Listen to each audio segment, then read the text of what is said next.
ठीक है वैद्य जी, अगर मेरी पत्नी की जान बचाने का यही एक रास्ता है तो फिर मैं बिल्कुल भी देर नहीं करूंगा। मैं आज ही शांति और काव्या को साथ लेकर उस पहाड़ी की ओर रवाना हो जाऊंगा। आप चिंता मत कीजिए, मैं उन साधु महाराज को मना ही लूंगा। इतना कहकर वैद्य जी वहां से चले गए। ज्यादा वक्त नहीं था, इसलिए राघव ने तुरंत पहाड़ी के उस अनजान रास्ते की ओर पैदल रवाना हो गए। उधर दूसरी तरफ राजा अपने बगीचे के शांत माहौल में बैठे बड़े चाव से सेब खा रहे थे। तभी अचानक उनकी तबीयत बिगड़ी और वो जोर जोर से खांसने लगे। देखते ही देखते उनकी हालत इतनी खराब हो गई कि उनके मुंह से झाग निकलने लगा। राजा की ये हालत देख तभी सेनापति दौड़ता हुआ उनके पास आया। महाराज, महाराज, अरे ये अचानक क्या हो गया महाराज? आपकी ये हालत कैसे हुई? कोई है? जल्दी वैद्य को बुलाओ। राजा वीरेंद्र ने कांपते हाथों से राजमहल की ओर इशारा किया, मानो वो कोई आखिरी राज बताना चाहते हों। लेकिन उनके पास वक्त नहीं था। उसी पल उनके प्राण पखेरु उड़ गए और वो सदा के लिए शांत हो गए। राजा वीरेंद्र को इस हाथ सेनापति का दिल दहल गया और उसकी आंखों में आंसुओं का सैलाब उमड़ पड़ा। अभी सेनापति इस सदमे से उभर भी न था कि तभी वहां राजा की पत्नी रानी मायावती पहुंच गई। सेनापति, ये क्या अनर्थ हो गया? महाराज को अचानक क्या हुआ? रानी जी, महाराज अभी यहीं बैठकर सेब खा रहे थे, पर अचानक न जाने क्या हुआ, उनके मुंह से झाग निकलने लगा। उन्होंने महल की तरफ इशारा किया और बस उसी पल उन्होंने दम तोड़ दिया। कुछ ही देर बाद राजा वीरेंद्र का अंतिम संस्कार कर दिया गया। पूरे राज्य में शोक की लहर दौड़ गई। रात का सन्नाटा गहरा चुका था, लेकिन सेनापति की आंखों में नींद नहीं थी। वो गहरी चिंता में डूबा हुआ महल के गलियारे में चक्कर काट रहा था और महाराज के उस आखिरी इशारे के बारे में सोच रहा था। आखिरकार मन में उठते सवालों का जवाब पाने के लिए वो दबे पांव रानी मायावती के कक्ष की ओर बढ़ा और उनके कमरे में जा पहुंचा।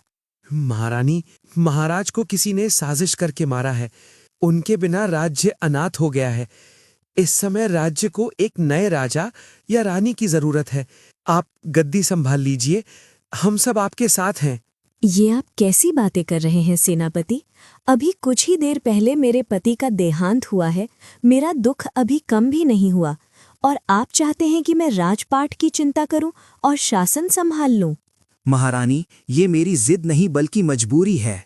अगर आपने अभी हिम्मत करके गद्दी नहीं संभाली तो पूरा राज्य बिखर जाएगा। हमारे दुश्मन पड़ोसी राजा इसे कमजोरी मानेंगे और हमला कर सकते हैं। राज्य की रक्षा के लिए आपको ये फैसला लेना ही होगा। सेनापति, आप ठीक कह रहे हैं। मेरा दिल तो महाराज के शोक में है, पर प्रजा के लिए मुझे ये कड़वा घूंट पीना ही होगा। अगर राज्य को मेरी जरूरत है तो मैं तैयार हूँ। अगले ही दिन एक भव्य दरबार सजाया गया। भारी मन का दिखावा करते हुए मायावती को सूर्यगढ़ राज्य की रानी घोषित कर दिया गया और पूरे राज्य की सत्ता अब उसके हाथों में थी। सेनापति, नाम के लिए तो मैं रानी बन गई हूँ, पर खाली खजाने के दम पर राज कैसे होगा? तिजोरी में तो फूटी कौड़ी भी नहीं बची। अगर धन का इंतजाम नहीं हुआ तो ये गद्दी किस काम की? रानी की बात सुनकर सेनापति के माथे पर चिंता की लकीरें उभर आईं और वो गहरी सोच में डूब गया। महारानी, आप इस बात की फिक्र छोड़ दीजिए। महाराज ने पाई पाई कहाँ छिपाई थी मुझे अच्छे से पता है। वो सारा खजाना बिल्कुल सही सलामत है और मेरी जानकारी में है। ये राज खोलते ही सेनापति ने एक पल की भी देरी नहीं की। वो बिजली की फुर्ती से अपने घोड़े पर सवार हुआ और उसी गुप्त गुफा की ओर निकल पड़ा जहां खजाना छिपा था। लेकिन जैसे ही वो गुफा के मुहाने पर पहुंचा, उसके पैरों तले जमीन खिसक गई। सामने का नजारा देख सेनापति के होश उड़ गए। गुफा के द्वार पर पहुंचते ही वहां दो इंसान जीते जागते नहीं बल्कि पत्थर की मूरत बने खड़े थे। अरे, ये तो मंत्री चंदन सिंह है और ये उसका खास साथी। पर इनकी ये हालत, ये जीते जागते इंसान पत्थर के कैसे हो गए? अगर ये दोनों यहाँ हैं तो यकीनन इनके बाकी साथी भी आसपास ही छिपे होंगे। तभी अचानक सेनापति की निगाहें जमीन पर टिकी, जहां धूल में सनी कुछ पुरानी चाबियां पड़ी हुई थीं। सेनापति ने धीरे से झुककर उन चाबियों को अपने हाथ में उठा लिया। तो इसका मतलब मंत्री चंदन सिंह को पता था कि महाराज का खजाना इसी गुफा में छिपा है। पर यह गुप्त सूचना उसे मिली कैसे? इस राज के बारे में तो मेरे और महाराज के अलावा कोई तीसरा जानता ही नहीं था। और अगर चंदन सिंह यहाँ पत्थर का बन चुका है तो फिर महाराज की हत्या के पीछे कौन है? यकीनन ये कोई बहुत बड़ी और गहरी साजिश है। सेनापति का दिमाग चकराने लगा।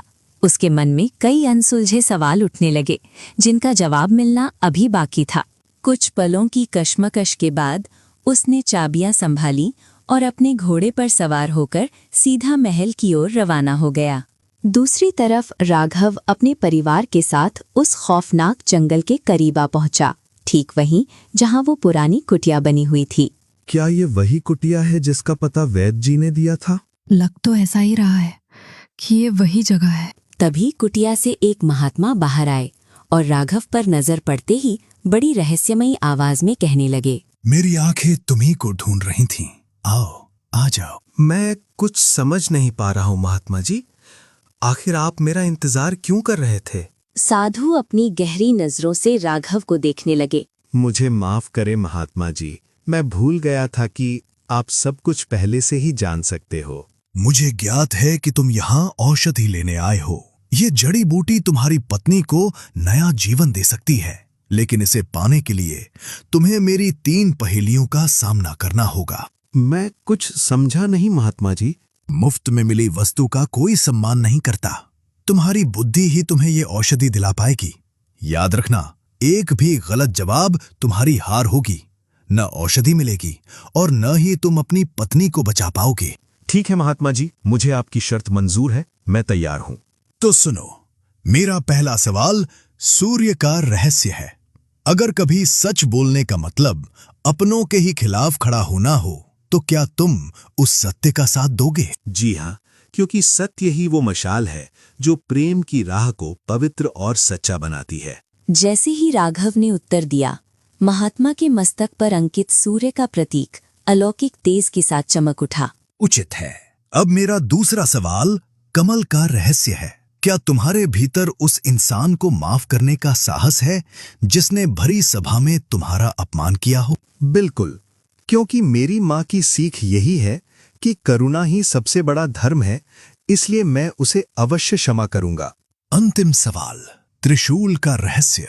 यदि तुम्हें एक साधारण चाबी वाले से सम्राट बना दिया जाए, पर बदले में तुम्हारी सादगी और सुकून हमेशा के लिए छिन जाए, तो क्या तुम ऐसा राजपाट स्वीकार करोगे? यदि प्रजा के न्याय के लिए मुझे अपनी खुशियों की बलि देनी पड़े तो मुझे ये मंजूर है।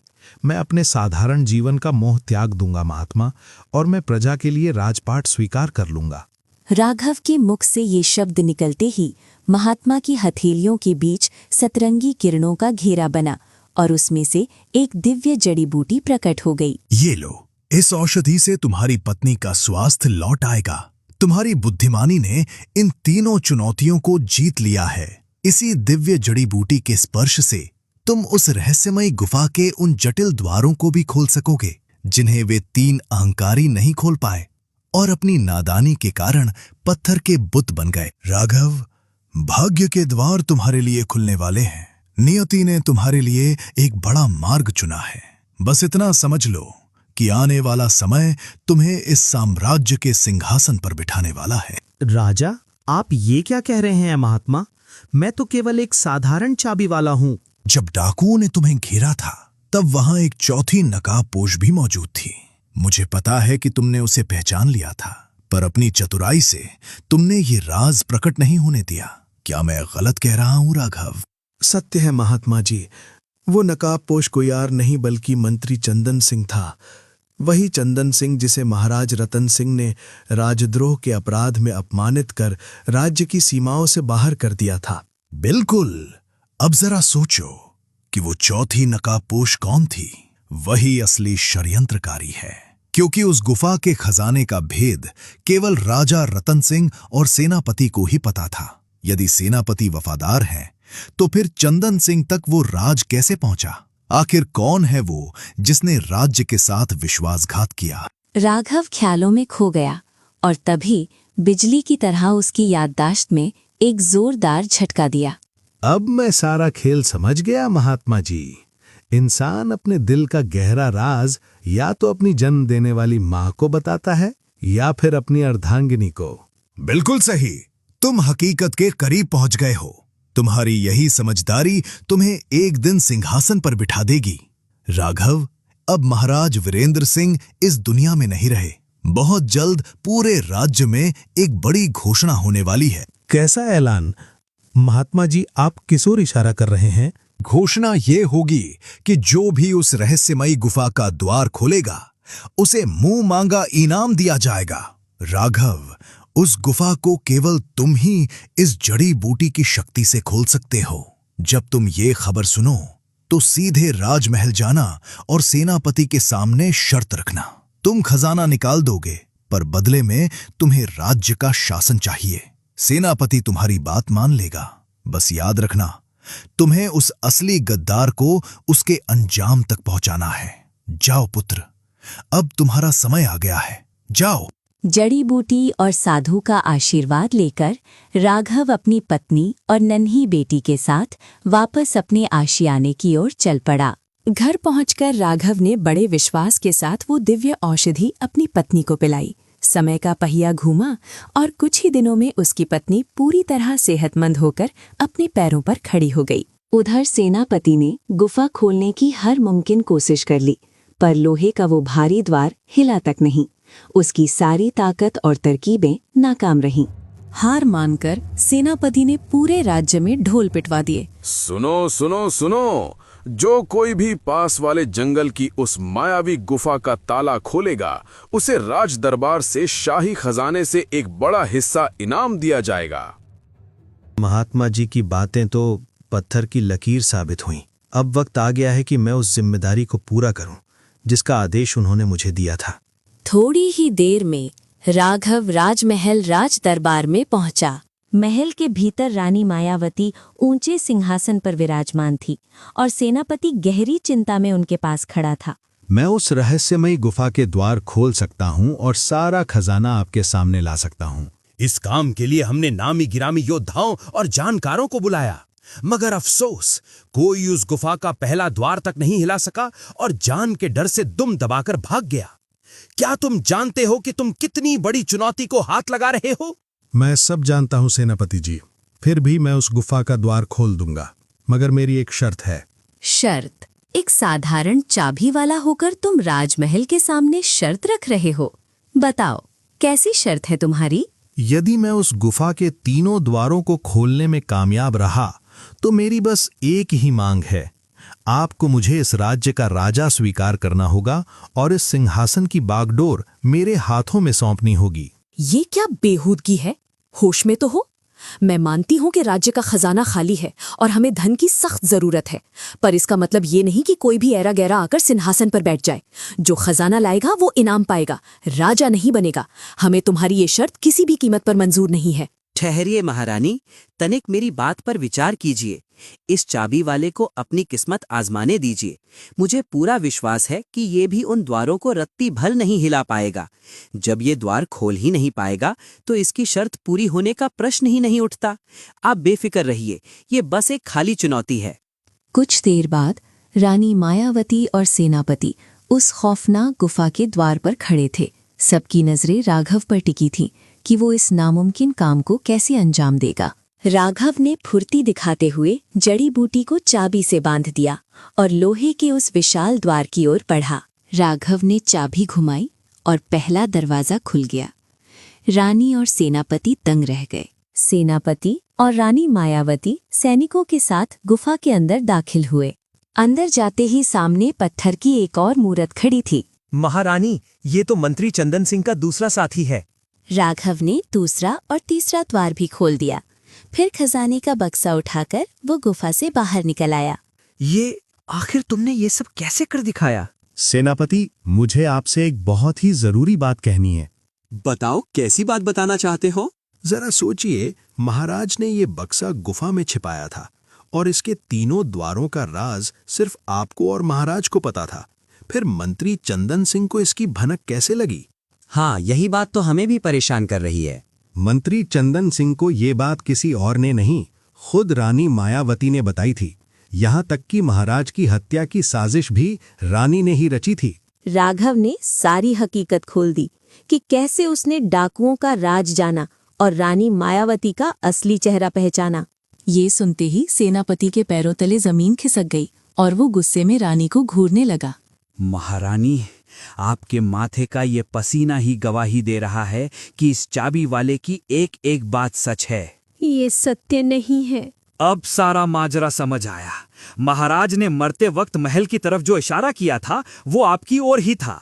उनकी आखिरी सांसें थमते ही आप वहां कैसे हाजिर हो गई थीं? तभी पास खड़े एक सिपाही ने सेनापति से कहा, माफ कीजिए सेनापति जी, पर मैं अब और चुप नहीं रह सकता।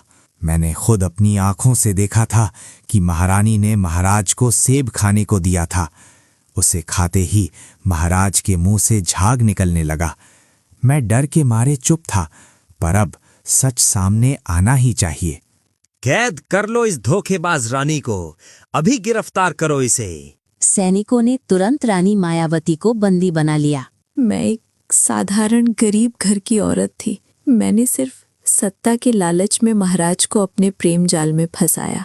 मेरा मकसद हमेशा से राजकाज संभालना था, इसीलिए मैंने मंत्री चंदन सिंह को अपने साथ मिला लिया।